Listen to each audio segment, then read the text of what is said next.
Friday, January 24th, 2025, with a couple days of the view that that, nothing really all that interesting or unpredictable happened. Um, Amy Alyssa Farrah Griffin can't stop breathlessly telling the Democrats what they've done wrong. Um, Someone pointed out in the comments on one of the videos that they love watching Anna Navarro's face while Alyssa talks, and I hadn't been doing that, but it nothing but disdain and kind of won't look at her. It's pretty amazing. Um, I think she thinks she's a dum dum or like a she's a like a social climber, like an information climber, and a user. And she admitted that she just calls her friend and says, "I'm going to spend the night. I'm going to be like, no, don't do that," and laughs about it. I don't think she realizes that how rude that is. I don't care how good your friend is, or how good a friend they are. Like you have to give people notice. Anyway, and ask. Um, anyway, uh, so we're in this first week of this ridiculous administration regime that's just trying to undo absolutely everything that's ever been good. Um, And the first challenge has been made. There's a federal judge has challenged his end to birthright citizenship, calling it blatantly unconstitutional. So the court cases are already beginning. The first January 6th pardoned criminal has already been rearrested. That took one day. Arrested in Florida on gun possession charges, weapons possession charges. Um, so this shit show's just going on. Um, but I just wanted to react to a couple of things. Um, the Pod Save America guys were on today, and I'm a little mad at them because they didn't. The pod didn't save America. Um, and I love John Lovett, that adorable little neurotic thing that he is, who did so poorly on Survivor. It was very upsetting that he got kicked out first. Spoiler alert to the most recent season. Um, but I didn't necessarily disagree with much of what they were saying on today's broadcast, but I'm a little frustrated because they're Obama era, they're establishment Democrats, they're people who take politics for sport, like Alyssa does, like most of the politicians in Washington. And this is part of the problem. And when they're talking about, what do the Democrats need to do? And Alyssa asked, what about policy? It's very clear that the vast majority of the American public don't really give a flying fuck about policy.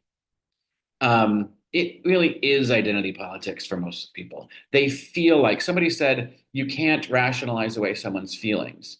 So fine, we have that we they that's the that's the whole point, is that you need to get into their feelings, and you don't do that through platitudes, and you don't do that through strongly worded statements, and you don't really do that through bipartisanship either. um, when they're talking about messaging, and what the Democrats missed, and we didn't hit the working class uh, folks, all that bullshit. I just don't buy most of it, because I do honestly believe that for the vast majority of the people who voted for Trump, it was about the bullying, it was about the bigotry, it was the cruelty was the point. So we're never going to reach those people, and there's more of them than I ever thought there were in the country. Um, but it's a lot of the people that don't vote um, need a reason to, and a lot of the people that don't pay attention need a reason to. And I think Sonny said the leader of the Democratic Party is Hakeem Jeffries. No, no, that's not what we want. He, speaks in platitudes. He uses God and his religion. And no, that's not what we want. I thought, and he doesn't seem to get any credit in any of it in this sort of postmortem, is Tim Walz was that everyday guy that was talking to people in an everyday way. in interviews saying things like, "Well, I don't really give a damn about, whatever bullshit tactic that Republicans were coming up with." Um, calling them weird and making fun of them actually helps. Um, and we're not asking for you to point the blame at them, but we are. And the Democrats do a terrible, terrible job of pointing the blame at Republicans for things that are going wrong. And when we talk about the Biden's infrastructure bill, we don't talk about it as Biden's infrastructure bill. It's they wanted to couch it as the bipartisan infrastructure bill. It was like two Republicans. It's not bipartisan. And why are you giving them the credit? Most of them voted against it. Call the Democrats bipartisan bill. Well, Biden's what did I just say bipartisan? Call it the Democrats infrastructure bill. Call it the Biden infrastructure bill. Call it the Biden-Harris infrastructure bill. But don't call it the bipartisan bill. Don't give them the credit for things that they didn't earn. Like we're doing the job for them. But over and over again, I'm going to keep saying what we want is for someone to show us that they're going to fight. AOC does a great job of it. And one of the pod guys said, what you have to do is communicate, communicate, communicate, over communicate. And that is 100% true. Go on every platform, everywhere you can, and don't give us political talk. Give us actual words, and what you're going to do. They did this. This is wrong. We're going to stop them by. And no, you know what? You just can't go into policy details. I know everything is nuanced, right? The American public clearly doesn't catch it. There's so many examples of people that are like, I voted for Trump. I didn't think he'd do this, which is a clear thing that he said he would do. My wife got a job at the VA and now her job's canceled because he put a hiring, was offered a job, but there's a hiring freeze. Well, of course, we're big Trump supporters. Oh, well, you're dumb. You're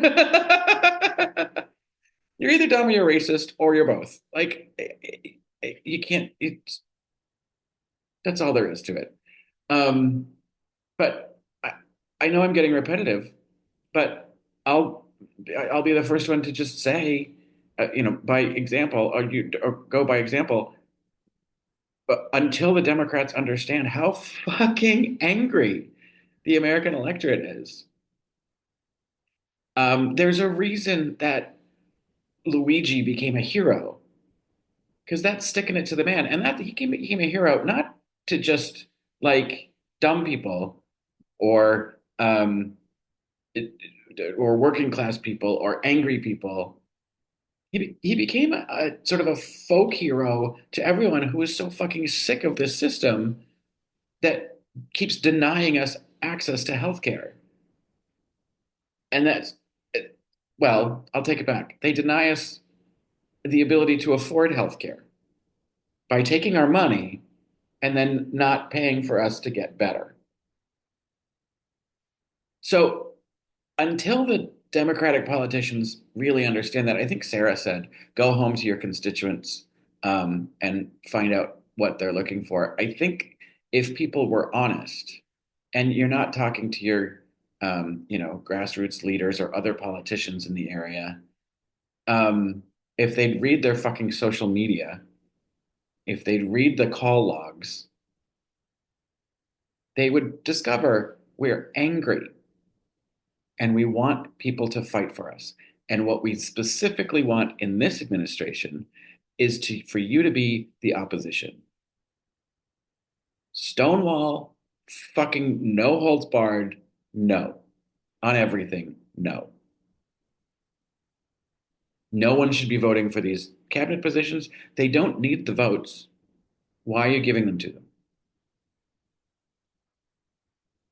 Make them do it. Then it's all on them. And that's the thing. Like, I don't subscribe to the whole Nancy Pelosi philosophy that you don't bring a bill to the House floor unless you know you've got the votes. That those days are over. That's when politics was behind closed doors. It's now all in front of our faces. Yes, you bring the bill and you make the Republicans vote no on it. And then you shame them for it. Like that's what we should have been doing for 4 years. as well as we should have been investigating and arresting Donald Trump a lot sooner than we did. But bygones. Um, but to me, that's the whole thing. Until Democratic politicians start understanding that we want you to get shit done, we're going to lose. Um, it's been frustrating. It was frustrating to not see Clinton go hard. It was frustrating to not see. That's to not see. That's a little too close for. It was frustrating to watch Obama not go so hard. It was frustrating to watch Biden not go so hard. He put together that task force to look at the makeup of the Supreme Court, and then he was like, "I'm sure that they said there should be 13 justices, and there should be term limits." And he was like, "Ooh, not in the first term. I need to get reelected." No, that's what we want, especially now.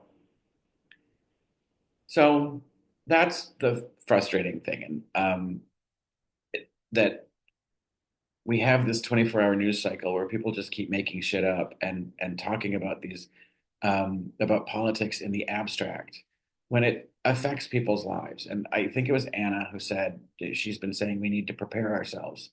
And I love that Anna always includes maybe us around the table don't because we come from a place of privilege. However, and then talking about the people who are impacted, because given all of the executive orders that he's signed, and I know they're not all going to get enacted, but some of them already are. It is impacting people's lives already.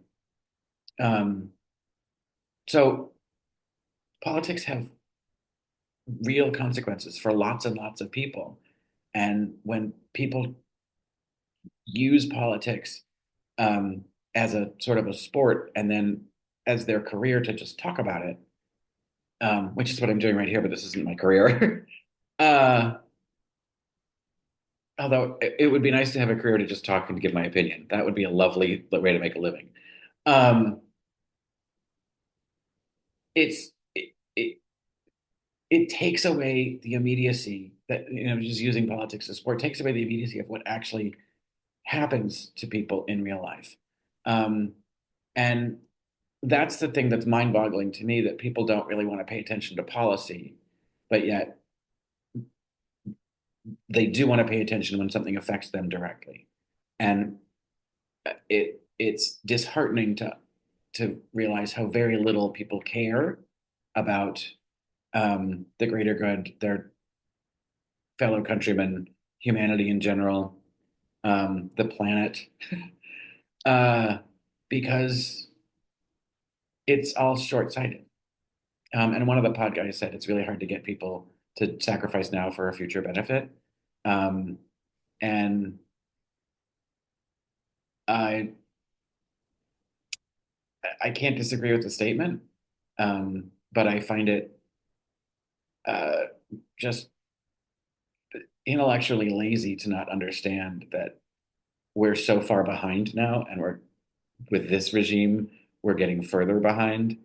Um, and the fact that all of these repercussions are going to last the rest of my life, they might not make my life better before I die, but can't we do better for everybody else left behind?